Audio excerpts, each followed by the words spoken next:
Well, Vinny, I don't know if you had the opportunity to watch some of the speeches from the United Nations in America last week. Watching President Trump's being full of power, being full of America first, a leader talking, standing up for his country. Then our man, Mr. Albanese, gets up there and apologises to everyone, says, this is what we're going to do. We're not going to stand against. We're going to keep the floodgates of immigration open. Where everything that was directly opposed to what President Trump had just said, that made great sense, because I think you may talk about an English woman that you witnessed as well, and I got a bit of hers, but she's suggesting we're going down the wrong road. Well, she happened to be a former Prime Minister of England, who has already said, we've been down the same path that you're going down now, and we're in trouble, and you're going to be in trouble. And what's Australia doing about it? Nothing. Nothing was said, nothing was done, and nothing's going to be done. In fact, if anything, we're still going to be heading down that path, and that's the sad thing, Tony. That's the sad thing about this country, is that our politicians, or some of them who are in power, are so inept. And it's not because of them, just them. It's the people behind them.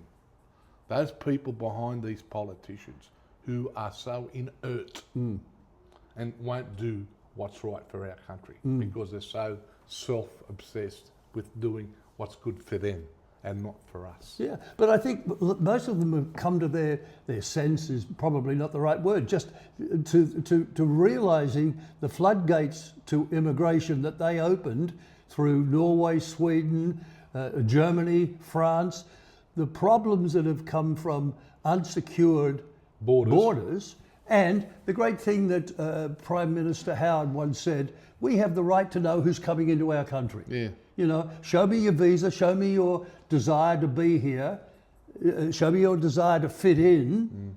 And they're not. And they're not. I know. And look what's happening overseas. Riots in the streets. You bet. By normal, everyday citizens who have had a gutful. You know, at the end of the day, if we are not learning from the lessons that are being taught from over there, we are going to be in the midst of it over here. You bet. And it's, you know, you could already see that sentiment starting to somehow come to the fore. People are getting sick and tired of having to have the roads blocked, having the tax systems rorted, having to try and accommodate all these people who are coming here, and we don't have the resources. You know, the housing, the medical facilities, the schooling, that we need to be able to accommodate that type of mass immigration. Well, it's just not happening. Let's hope sense prevails, Vinny. Well, the only way it's going to prevail is if we get rid of this mob. Well, I don't disagree.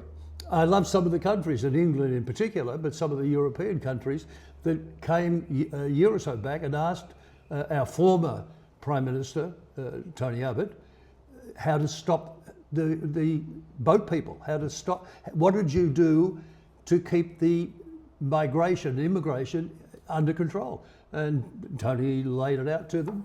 Yeah, I mean, we're lucky in a sense because as an island continent, we've got a little bit more ability to be able to guard our borders. You bet. Admittedly, but when it comes to mass immigration, it's very hard for that to happen. You know, we'll get those little boats coming along and that, but the mass immigration we've seen and witnessed overseas, it's pretty hard for that to happen here. Well, hopefully, unless the government lets it happen.